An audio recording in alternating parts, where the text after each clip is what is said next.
네, 안녕하세요. 반갑습니다. 돈마라TV의 한동훈 대표입니다. 자, 요즘에 사상 최고치라는 말이 많이 나오고 있는 그런 상황입니다. 삼성전자가 사상 최고치를 넘어섰고요. 그리고 코스피 지수가 지금 대한민국 역사상 가장 높은 수치를 기록하고 있는 그런 상황입니다. 그러다 보니까 여기저기서 이제 또 주식에 대해서 언론에 도배되는 그런 현상들이 많이 발생하고 있을 것으로 전망이 되고 있고요. 이렇게 되면은 우리가 이제 겉으로 봤을 때는 크게 수익을 내야 될 것처럼 보이실 겁니다. 그런데 막상 우리 시청자님들이나 일반적인 투자자분들의 계좌를 보면 절대 크게 수익이 나지 않고 있다는 것을 알 수 있을 겁니다. 물론 삼성전자, 특히 삼성전자 같은 경우는 이제 딱 두 부류가 이제 매수를 했을 겁니다. 한 부류는 고액의 자산가들, 삼성전자 아니면 투자하기 힘든 그런 거액을 투자하시는 분들이 삼성전자를 사셨을 것이고요.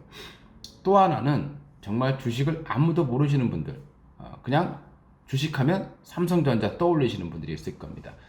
그분들이 이제 삼성전자를 많이 매수를 하셨을 것이고, 그분들은 뭐 최근 들어서 환호를 지르고 있을 것이다 라고 생각이 듭니다. 일단 축하의 말씀을 드리겠습니다.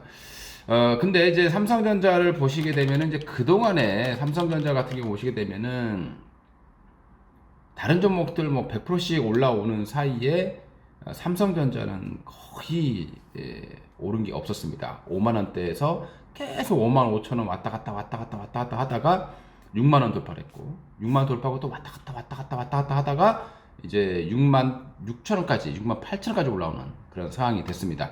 뭐 바닥권에서 본다라면은 뭐 대략 30% 정도의 상승이 발생했다라고 보시면 될 것 같습니다.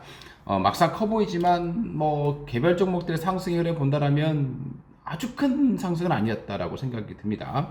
고액의 자산가들은 아무래도 이제 뭐 10%만 먹어도 대박이다라고 생각이 되겠죠. 근데 뭐 5억 투자를 하겠다. 중소형주를 살 수가 없는 겁니다. 다 티가 나기 때문에. 5억에 10%면 5천만 원이죠. 삼성전자 5억 사도 전혀 티도 나지 않고요. 그렇기 때문에 이제 고액 자산가분들에게는 좋은 현상이 발생하고 있는 것 같습니다. 그리고 더 중요한 것은 동학개미가 이겼다라는 거예요. 야, 그동안에 딱 세 번 정도 있었던 것 같습니다. 개인이 주식을 투매 때 받아가지고 크게 수익 냈던 경우가 세 번 정도 있습니다. 2008년도 때 한 번 있었고요. 그리고 테러 때, 9.11 테러 때 한 번 있었던 걸로 기억이 납니다. 그리고 이번에 또 나왔죠. 그래서 이제 처음에 투매가 나올 때 제가 유튜브 동영상을 통해서 말씀드렸을 때, 이거는 그냥 개인이 아니다. 큰 손이 들어왔다라고 제가 말씀을 드린 적이 있었을 겁니다. 올해 한 4월달 정도 방송을 해드렸을 것이고요. 그리고 제가 이제 아래 주소가 있을 거예요. 과거 영상인데요. 그 제목을 보시게 되면 미안하다 삼성전자야. 네가 죽어야, 네가 안 가야 개인이 산다라는 제가 제목으로 영상을 하나 만들겠습니다. 그거 한번 청취해 보시면은 왜 지금 시순 올라가는데 막상 큰 수익이 나지 않을까에 대한 해답이 들어있을 겁니다. 원래 이제 외국인들, 지금 이제 외국인들은 습성을 보시게 되면요. 외국인들은 한 번 팔면 계속 팝니다. 떠날 땐 계속 떠나요. 그리고 들어올 땐 또 계속 들어옵니다. 그래서 이 현상이 왜 발생하냐면 한국은 중국이나 이런 이제 공산주의에 비해서 굉장히 그 외국인들이 매매하기가 자유로웠습니다. IMF 이때의 이후에 많이 개방을 시켜놨거든요. 그래서 외국인들이 쉽게 들어오고 쉽게 빠져나갈 수 있습니다. 그래서 한국을 글로벌 ATM 기기라고 하는 거죠. 시장이 좀 괜찮아. 위험 자산에 대한 선호 현상이 생기게 되면 우르르르 들어옵니다. 특히 달러가 약세를 보일 때죠. 그리고 위험 자산에 대한 회피 그리고 안전 자산에 대한 선호 현상이 발생할 때는 가장 먼저 한국에서 빠져나가는 거죠. 그래서 올해 뭐 코로나 터지고 외국인들이 계속 팔아치웠습니다. 이제 외국인이 들어오는 그런 현상이 발생하고 있는 거고요. 우리나라가 이제 다른 지금 뭐 유럽, 미국 뭐 할 것 없이 약간 자본 개방성이 있는 국가에서 한국이 가장 타격이 적죠. 지금 유럽, 미국 타격이 굉장히 컸었는데 말이죠. 그러다 보니까 이제 외국인들이 들어오고 있는 거고요. 그 다음에 또 최근에 칭화윤이 반도체 쪽입니다. 중국의 칭화윤이가 부도설이 있었죠. 그렇게 되면 상대적으로 삼성전자, 하이닉스가 수혜를 받게 될 것이고요. 그리고 또 하나 이제 백신이 나오게 되면서 개발되기 시작하면서 백신에 대한 기대감. 그래서 경기 민감주인, 가장 최선호주인 삼성전자를 외국인들이 사고 있다라고 보시면 되겠습니다. 자, 그리고 외국인들이 매수에 들어온다. 보통 과거부터 마찬가지예요. 외국인이 시장을 주도하는 시장에서 일반적인 투자자분들은 큰 재미를 느낄 수가 없습니다. 보통 삼성전자가 올라갈 때 보면 많이 올라가면 4%거든요. 장이 조금 괜찮을 때 일반적인 개별 종목들은 하루에도 20% 급등하는 경우가 굉장히 많지 않습니까? 4% 올라가는 거에서 성이 사지 않는 거죠. 그래서 일반적인 투자자분들은 아무래도 삼성전자보다는 이제 중소형주를 선호할 수밖에 없다라고 보시면 될 것 같고요. 그런데 삼성전자가 올라가는 시장에서는 다른 종목들은 철저하게 외면을 받습니다. 왜 그러냐면 우리가 이제 삼성전자를 사게 되면 올라가게 되면 시가총액 비중이 높아지게 되겠죠. 그러면 기관들은 또 의무적으로 삼성전자를 편입을 해야 돼요, 포트에. 그러면 그 돈이 더 많이 필요하게 돼요. 주가가 올라갈수록 더 많은 자금이 필요하게 되는 거죠. 그래서 과거에 보게 되면 오히려 중소형주를 팔면서 삼성을 하기 때문에 삼성전자가 올라갈 때 지수는 올라갑니다. 무조건. 근데 종목들은 오히려 급락하는 현상들이 많이 발생했어요. 과거에는. 근데 지금은 그래도 다행인 게 뭐냐. 삼성전자가 지수를 끌고 올라가는데도 불구하고 유동성이 그래도 풍부한 상황이다 보니까 중소형주가 급락하지 않는 현상입니다. 오히려 지금 안 간다고 서운해하는 것이 아니라 안 빠진 게 다행이다라고 생각하시기 맞아요. 과거에 쭉 보시면 삼성전자와 일반적인 종목의 이 스프레드는 완전 벌어져 버립니다. 삼성전자 갈수록 종목들은 급락하는 현상이 많이 발생하죠.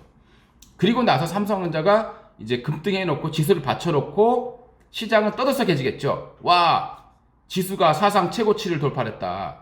그러면 뒤에 있는 이제 사람들이 들어오게 되면서 그때 삼성전자가 쉬게 되고 쉴 때 그동안에 또 가지 않았던 그런 종목들이 또 급등하는 현상이 발생합니다. 그래서 제가 좀 우려스러운 게 뭐냐면 삼성전자가 또 올라가게 되면 어떤 현상이 발생하냐면 소모리가 발생합니다. 항상 주식시장 소모리가 있어요. 이게 뭐냐면 2차 전지만 갈 때는 2차 전지만 가지고 끌어올립니다. 반도체 갈 때는 반도체만 끌어올리죠. 다른 종목들 가지 않습니다.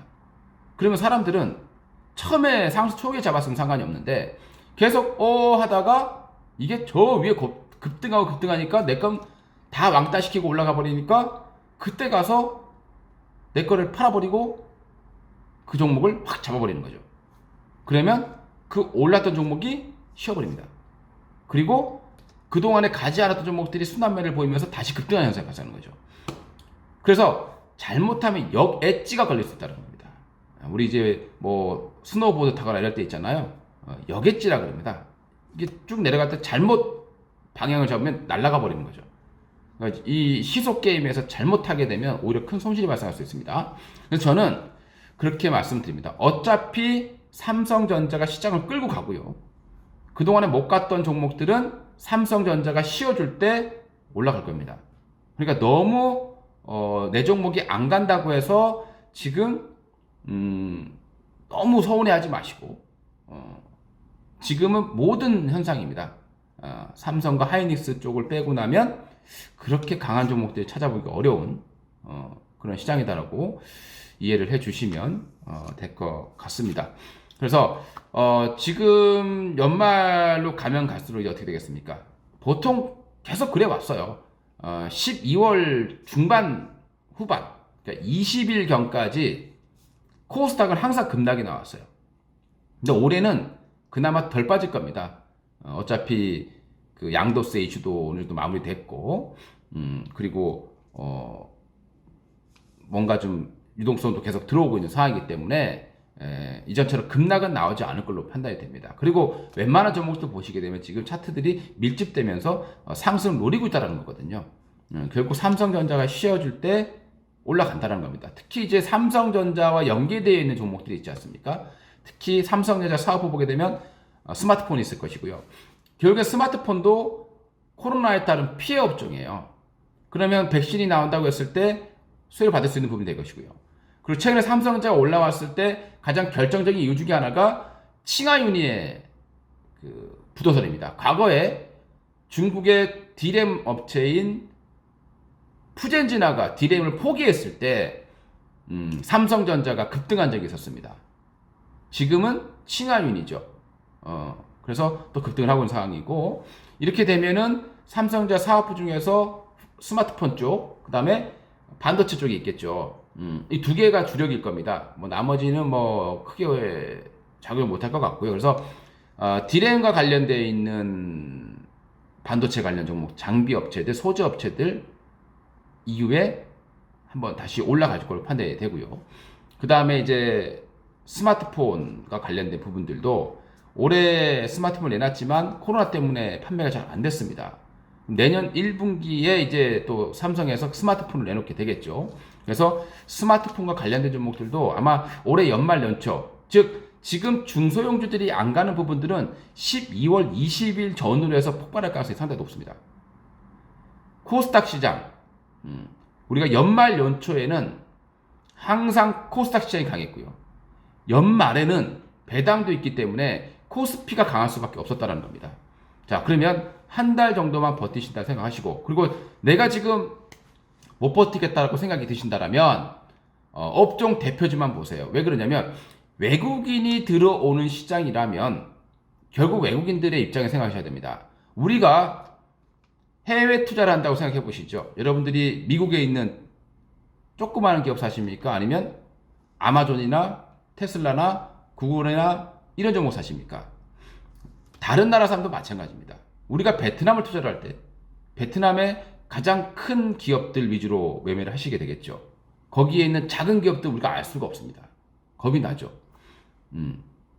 우리나라도 마찬가지입니다. 외국인이 우리나라 들어올 때는 한국의 대표 업종. 그래서 IT 하면 삼성전자 하이닉스, 자동차 하면 기아차 현대차, 현대모비스, 그리고 건설하면 현대건설, GS건설, 대림산업, 그리고 화학주 하면 LG화학, 롯데케미칼, 대한유화, 뭐 이런, 대한유화는 좀 작죠. 그리고 그 외쪽으로 뭐 조선주 하면 대우조선해양, 한국 삼성중공업, 그죠? 이런 쪽으로 매수가 들어오게 될 겁니다. 그리고 뭐 철강주 하면 포스코가 될 것이고요. 금융주 하면 또 금융주의 업종 주도주들이 있을 겁니다. 대표주라고 그러죠. 그런 종목들 자세히 보시면 될 것 같습니다. 그리고 이제 그런 종목이 싫다 나는. 그런 종목들은 절대 단기간에 수익 주지 않죠. 그런 종목이 싫다 한다라면 딱 1개월 정도만 기다려 보신다라면 내가 가지고 있는 종목들이 아마 급등하는 현상들이 또 발생하시게 될 겁니다. 이상 도마네TV의 한동훈 대표였고요. 도움이 되셨다면 좋아요, 구독 한 번씩 꼭 눌러주시기 바라겠고요. 아래 영상 보시면 제가 과거에 올려드렸던 내용이 있습니다. 이미 이런 내용들을 다 사전에 예고를 드렸기 때문에요. 한번 보신다라면 너무 그렇게 서운하지 않을 거다. 심리적 박탈감이 느껴질 수 있는 시장인데 그거 보신다라면 그런 심리적 박탈감은 어느 정도 이겨낼 수 있을 것이다 라고 말씀을 드려보고 싶습니다. 감사합니다.